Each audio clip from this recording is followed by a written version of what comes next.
recognize that as being Black Dog by Led Zeppelin. But you may have also recognized that I didn't play it note for note, but it still kind of got the coolness of the original riff across to you as the listener. And that's the point of today's lesson. This is all about simplifying iconic riffs. For anyone who's starting to play the instrument, the thought of being able to play your favorite songs might be why you even started playing in the first place. I know that was the case for me.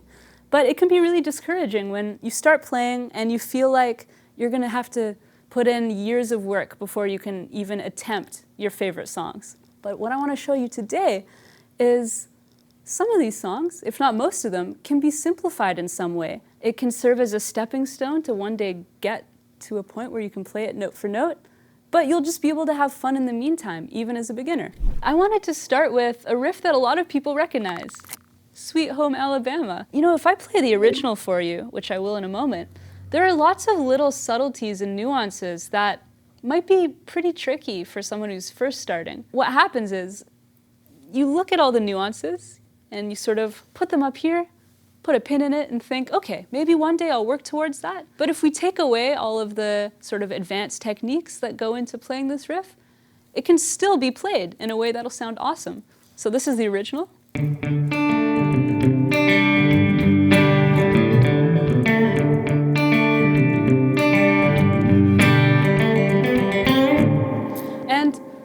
There's a lot of stuff going on there, you know, a lot of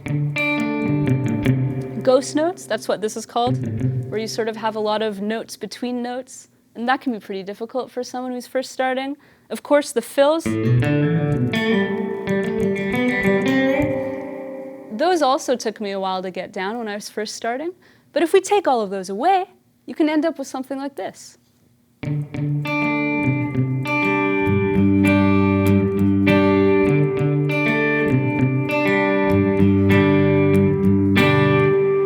Like if you played that for someone, they'd probably still be able to recognize the song. And so, how do we play it? We're going to start with this sort of simplified D major open chord, where you just take your first finger, put it on that second fret of the G string, third finger on that third fret of the B string, and you play D, D, B, G. And I'm just referring to what strings I'm picking here. And now, we're going to go to the next chord. And all you have to do here is move your middle finger down to the third fret of the A string and play A, B, G with your picking hand. And now, form a G chord. And what you're going to do is play that E string 2 times and then strum the rest of the chord and then do that again. And I just want to quickly point out, you know, there are a couple different ways that beginners typically learn their open G chord. It could be like this, could be like this. Either one works. Or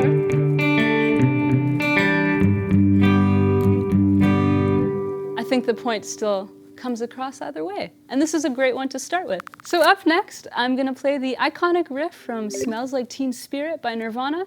And I'm going to play the original for you, and I'm going to point out what some of the trickier parts of that riff are. I'm going to take them out, and I'm going to show you an easier version that you can play.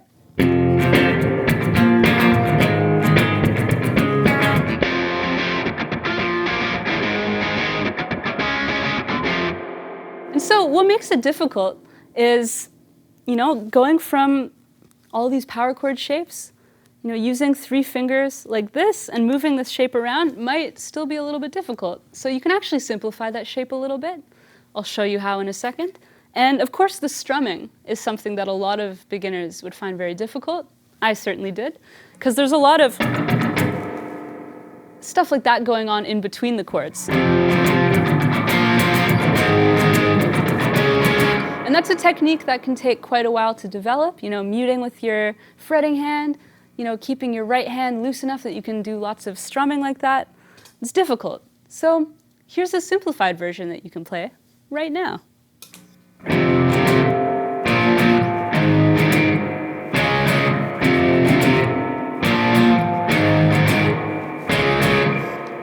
I still have a lot of fun playing that. I think a lot of people would still recognize it if you played it that way. And what I'm doing here is I'm playing a power chord down at the first fret of the E string. So I'm putting my first finger on that first fret of the E string, and then my ring finger here on the third fret of the A string. And I'm going to take this power chord shape, and I'm going to strum down, up, down. And then I'm going to take that shape and just move it down a set of strings to the A and D string. And then you just strum it twice, 2 downstrokes. And now you're going to do the same thing at the 4th fret. Move down a set of strings to the A string and D string.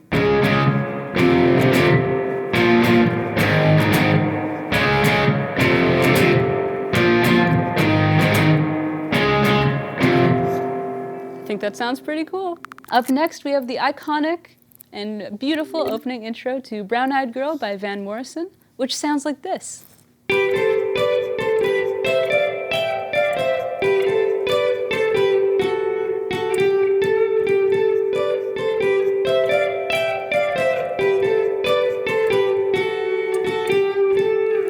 So I know that when I was first starting, taking double stop shapes like that and moving it all around the neck would probably be a little tricky. I know I would have a really hard time with this riff. So you could simplify it and play something like this.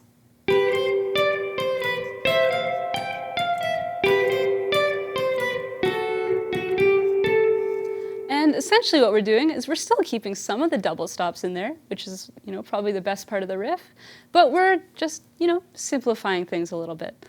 And the way we start is with this little shape here. Middle finger on the 8th fret of the B string, first finger on the 7th fret of the E string.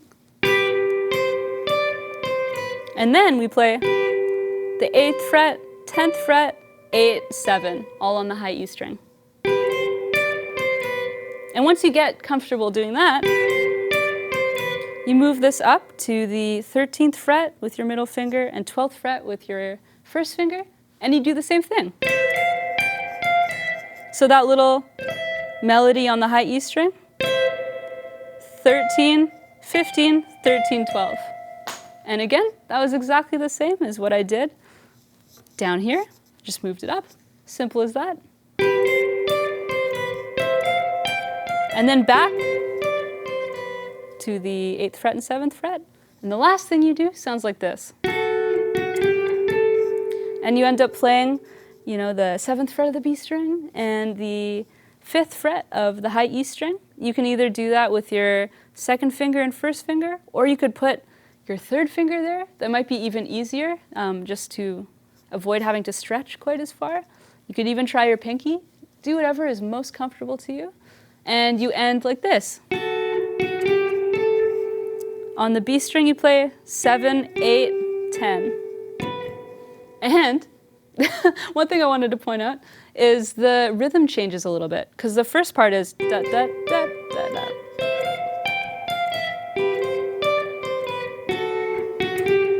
But that last little melody line has a different rhythm to it. And once you can do that, play it for your friends, play it for your mom or whoever you want to, and I think it does justice to the original. So moving on to our 4th simplified riff, we're going to take a look at the iconic opening of Sultans of Swing by the Dire Straits. And I wanted to look at this song because I feel like it's one that has inspired so many people to pick up the guitar. And I think it's an awesome one to learn. And the original sounds like this. I'll point out what makes it difficult, and then we'll go from there.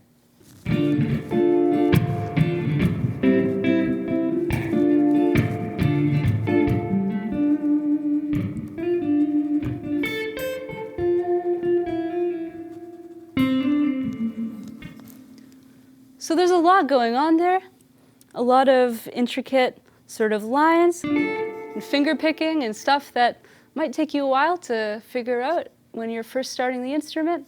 Bar chords, let's avoid those altogether. And here is what a simplified version of the intro could sound like.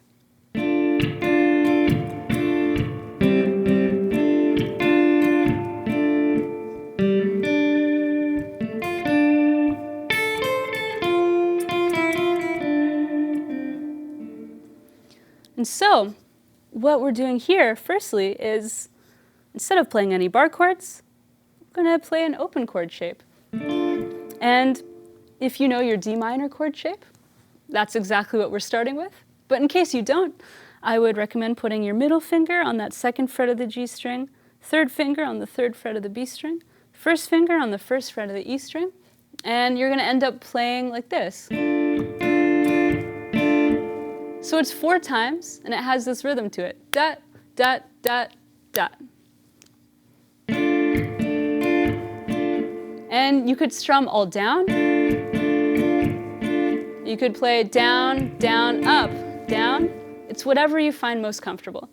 And once you do that, you play this chord shape 2 times, and it's pretty easy. All you do is put your first finger on the second fret, put your first finger on the first fret of the B string, and you keep, the G string and the E string open, and then you go back to that D minor shape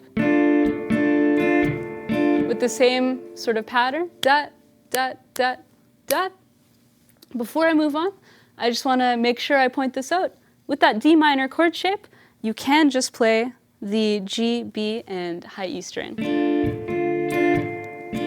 And you just have to focus on strumming the top 3 strings. I think it makes it a little bit easier to do that. And once you have that down,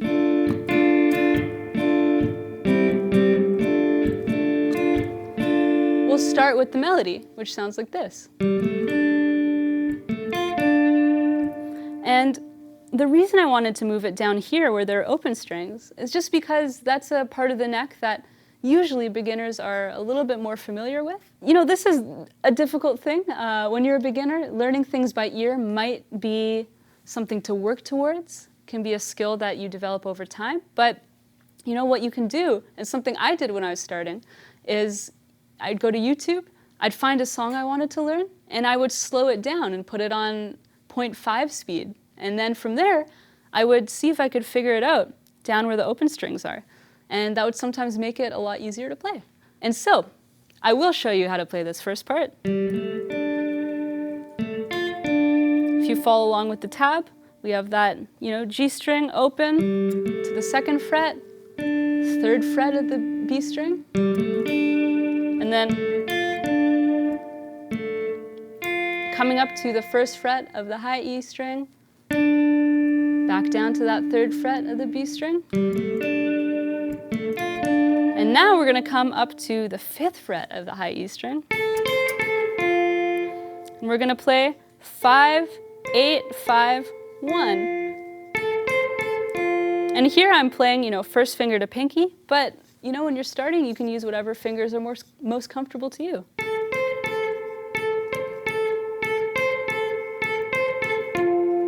And so far, we have this.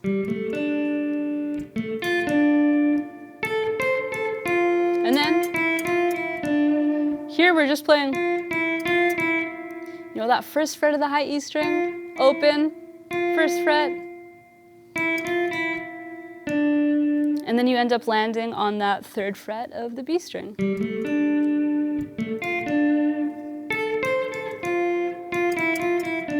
And then there's this really soft part at the end that you can play if you want, which is first fret to the third fret on the B string, and then landing on that second fret of the G string. But you don't have to. It's up to you, because it's very quiet, very subtle.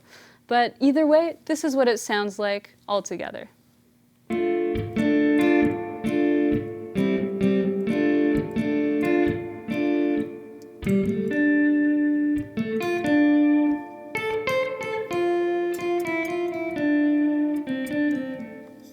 And that's Sultans of Swing. All right, so moving on to the last riff. Black Dog by Led Zeppelin. This riff is so cool. Just as I was saying at the beginning, what makes it difficult is, of course, the finesse and the subtleties that Jimmy Page added in the riff when he's playing it on guitar.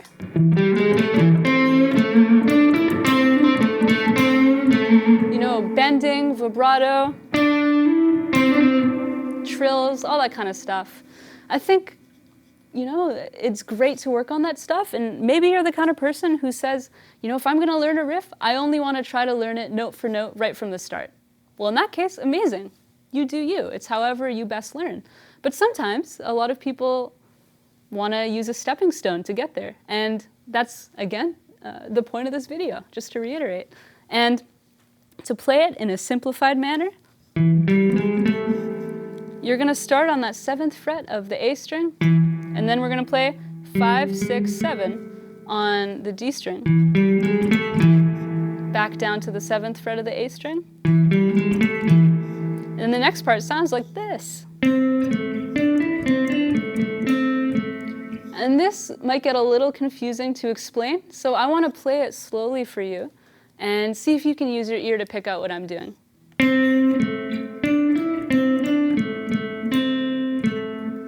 So again, that's the 5th fret of the G string to the 7th fret of the D string. And then we have 7 to 9 on the G string, 5 to 7 on the G string.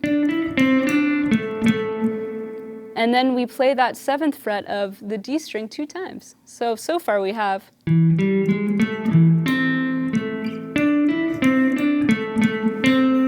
And then we end by playing 5 on the G string to 7 on the D string again.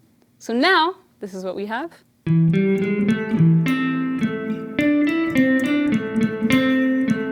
Last part sounds like this. And so now you play 5 to 7 on the D string. And of course you pick that 7th fret twice. Now you're gonna play 5 to 7 on the A string, 3 to 5 on the A string. So far we got this. And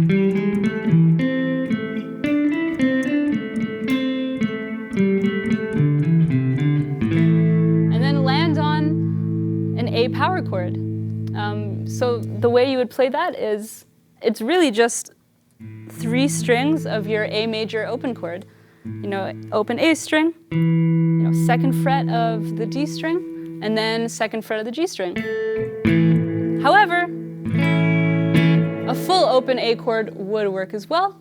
It would sound even better if your guitar was in tune, unlike mine. But essentially, put it all together, it could sound like this. And I'm gonna put on some overdrive too, just because then it sounds awesome in rock and roll, just like this.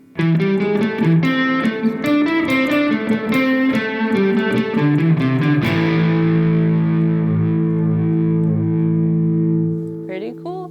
I know if I were a beginner, I would have a lot of fun playing that and just rocking out, having a good time, and then maybe one day you can learn it note for note. So we just took a look at 5 iconic riffs that you might have thought you'd never be able to play as a beginner.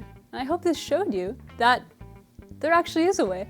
I think when you're first starting any instrument, learning how to play music you love is probably the most inspiring and most fun way to really get into improving and all of that good stuff. But I hope this shows you that the only way to find out if something is too difficult for you to play is to try. And, look up a video lesson of someone breaking down that song you've always dreamed of learning, or find a tab, or even try using your ear, or whatever it is, and just see how much of it you can play. And even if you can't do it note for note, that doesn't mean you won't be able to play a really awesome version of it in your own way. And then of course you can work to your note-to-note version one day. There's nothing wrong with taking your favorite riff and simplifying it and having it still sound amazing. And then just start there. Have a good time. And I challenge you to think of a song that you think couldn't possibly be simplified. And maybe one day I will simplify it for you, if you want me to. So I just wanted to put that out there. Again, the ultimate takeaway from this lesson is to just try. And you might learn that by taking some bar chords and moving them down to open chords, or taking a hard riff or line or whatever and moving it down to the open strings, or taking out some of the little bends or slides or trills or whatever, you might be able to play these songs and have fun. So have a great day.